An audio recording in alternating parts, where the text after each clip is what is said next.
Hoje, 17 de novembro de 2009, surgem nos jornais algumas notícias interessantes. A de ontem dizia com a atividade da Polícia Federal no sentido de começar a utilizar os chamados aviões espiões.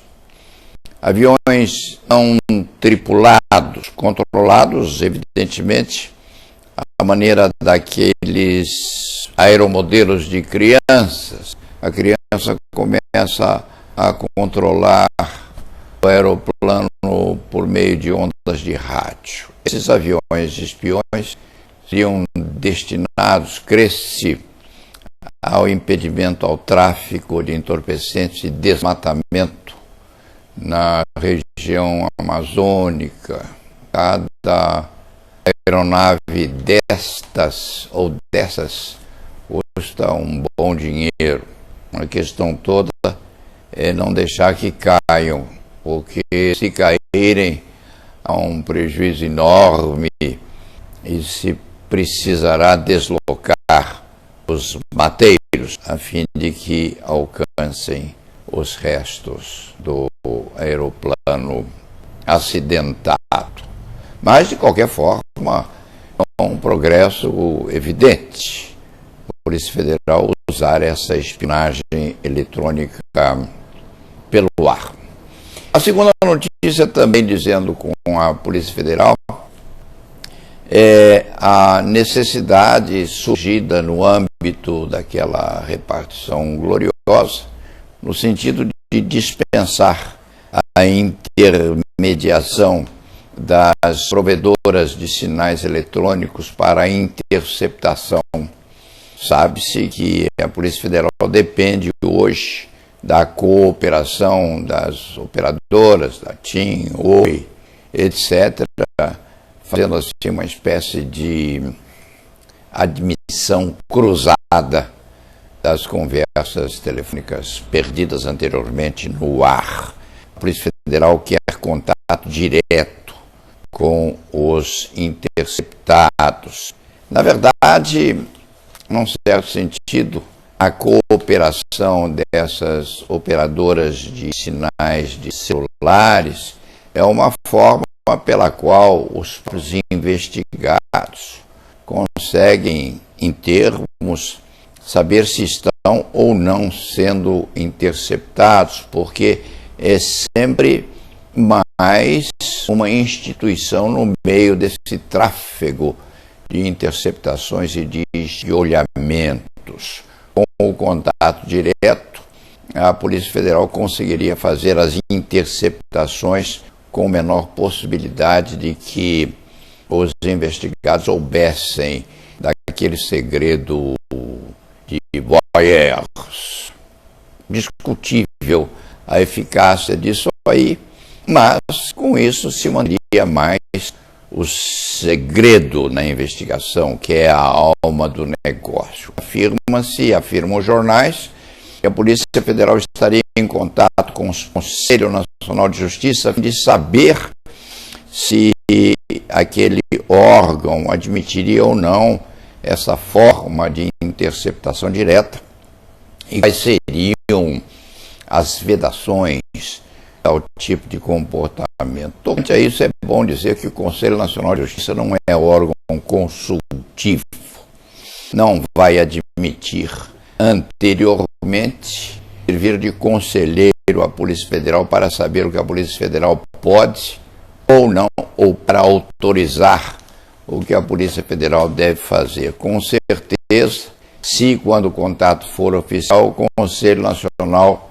de Justiça a dizer mais ou menos em forma elegante, virem se cometerem irregularidades, então sim, conosco. Por último, o jornal de hoje traz extenso artigo de uma eminente procuradora de justiça.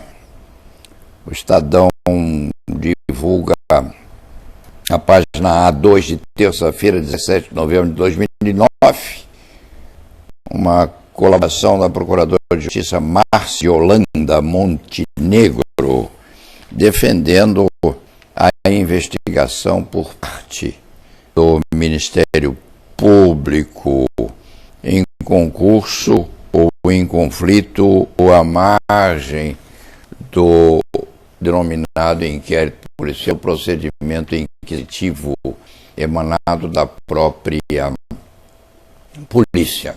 Isso já é um costume arraigado, a investigação ilegal hoje, partida ou emanada do Ministério Público. Os eminentes promotores públicos e procuradores de justiça transformaram seus gabinetes em órgãos assemelhados àqueles da polícia judiciária, ouvem testemunhas, tomam declarações de eventuais indiciados, fazem um bailado esquisito entre inquéritos civis públicos e investigações criminais.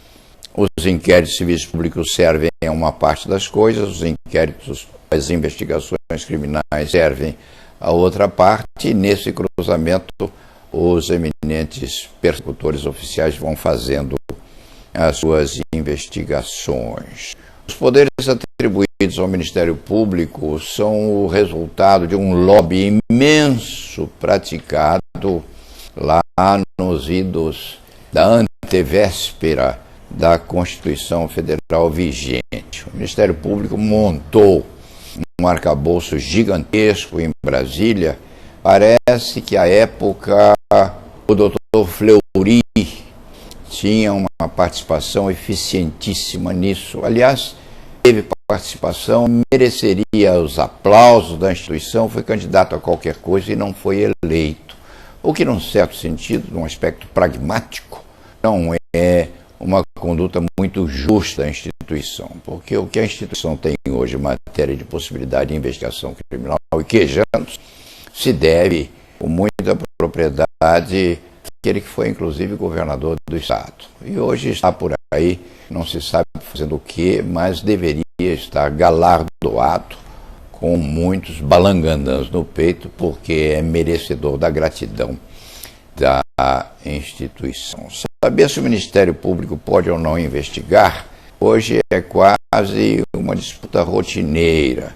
Num certo sentido, pode sim, honestando os trabalhos da polícia e cooperando com a polícia, mas transformar a investigação em inquérito policial paralelo não há de poder, isso com certeza. E há um risco seríssimo nessa assunção de titularidade de procedimentos inquisitivos, porque se e quando, extrapolando os limites da legalidade, o promotor de justiça ou procurador que fizer tais investigações há de pagar o preço pela ilegalidade cometida, porque deixa de ser aquele protegido pelo segredo e intangibilidade e há de sentar no banco como testemunha ou informante. Há de sentar-se e há de informar o que aconteceu sob a presidência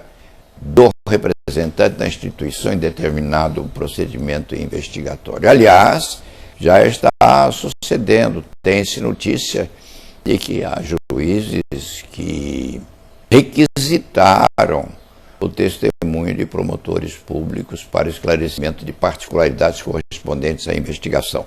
É o preço que se paga. E se vai pagar certamente se a própria instituição e seus membros não refletirem nessa peculiaridade, na medida em que o promotor de justiça toma assento no gabinete como presidente dessas investigações extravagantes ou espúrias, há de pagar o preço de ilicitudes cometidas. E ponto final.